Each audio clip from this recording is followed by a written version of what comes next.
Evangel ministries നിങ്ങൾക്കായി അവതരിപ്പിക്കുന്ന തിരുവചനം.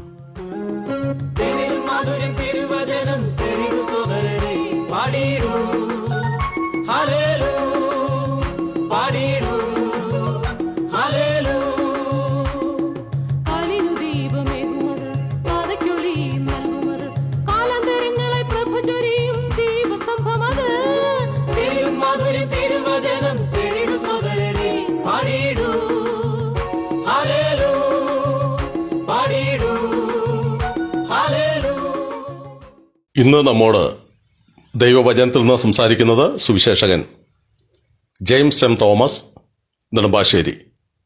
പ്രാർത്ഥനയോടെ ശ്രദ്ധിച്ചാലും.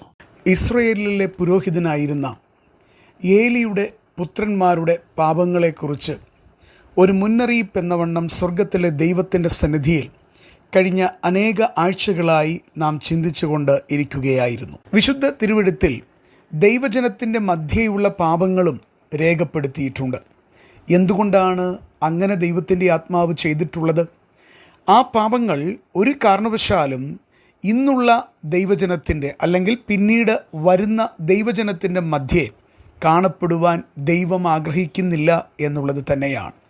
അത് നമ്മുടെ മുന്നറിയിപ്പിനായിട്ട് ദൈവത്തിൻ്റെ ആത്മാവ് രേഖപ്പെടുത്തിയിട്ടുള്ള വിഷയങ്ങളാണ്.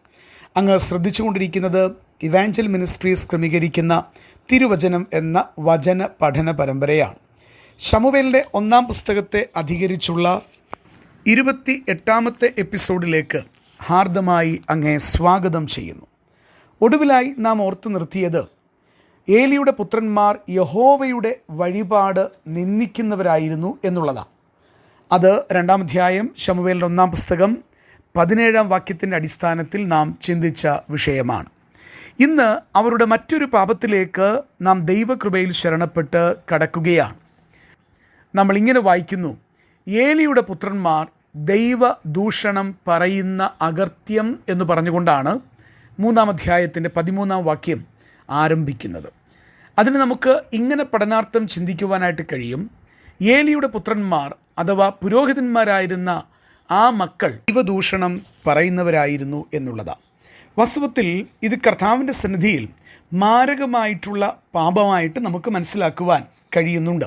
പ്രിയപ്പെട്ടവരെ, ദൈവത്തെ ശുശ്രൂഷിക്കുന്ന പുരോഹിതന്മാരായിരുന്നു അവർ. എന്നാൽ യാതൊരു ദൈവഭയവുമില്ലാതെ അവരായിരിക്കുന്ന സ്ഥാനത്തിൻ്റെ മഹത്വം മനസ്സിലാക്കാതെ അല്ലെങ്കിൽ മനഃപൂർവ്വം അത് മറക്കുന്നവരായി പാപം ചെയ്യുന്ന സ്വഭാവത്തിലാണ് ഈ 2 മക്കളെയും പുരോഹിതന്മാരായവരെ നമുക്ക് കാണുവാൻ കഴിയുന്നത്. ആര് പാപം ചെയ്താലും സ്വർഗത്തിലെ ദൈവം പാപങ്ങൾക്ക് കുടപിടിക്കുകയില്ല. ആര് തെറ്റ് ചെയ്താലും ദൈവം തെറ്റിനെ തെറ്റായിട്ടും പാപത്തെ പാപമായിട്ടും തന്നെ കാണുകയും കണിശമായിട്ടും ദൈവത്തിൻ്റെ ന്യായവിധി അവരവരുടെ ജീവിതങ്ങളിൽ വരികയും ചെയ്യുമെന്നുള്ളത് ഈ ഭാഗത്ത് നമുക്ക് ലഭിക്കുന്ന ശക്തമായ താക്കീതായിട്ട് കാണുവാൻ കഴിയുന്നു.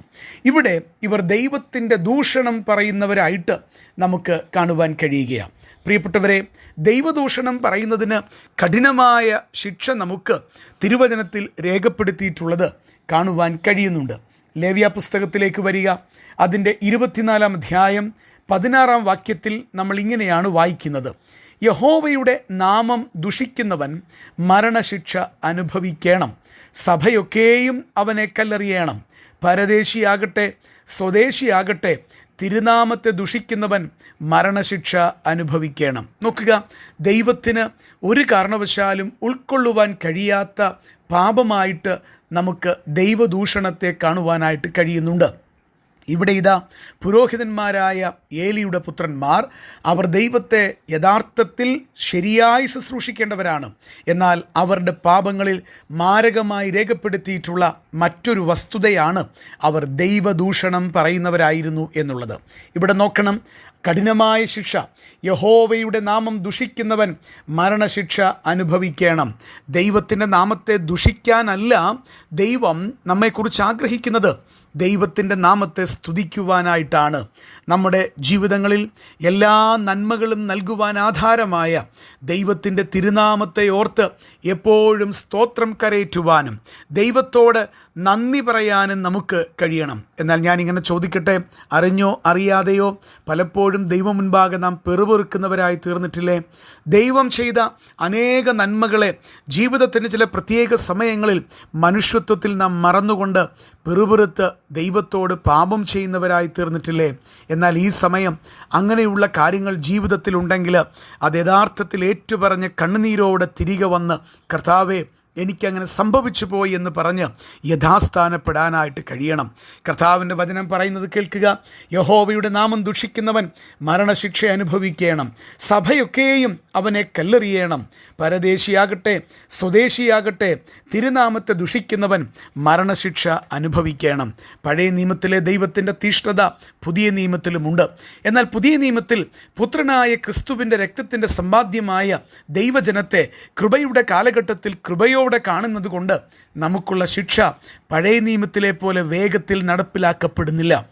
എന്നാൽ ഒരു കാര്യം ഓർമ്മപ്പെടുത്താം, ജീവിതത്തിൽ ദൈവസന്നിധിയിൽ പാപം ചെയ്യുന്നതിൻ്റെ ശിക്ഷ വരാതെ ഇരിക്കയില്ല.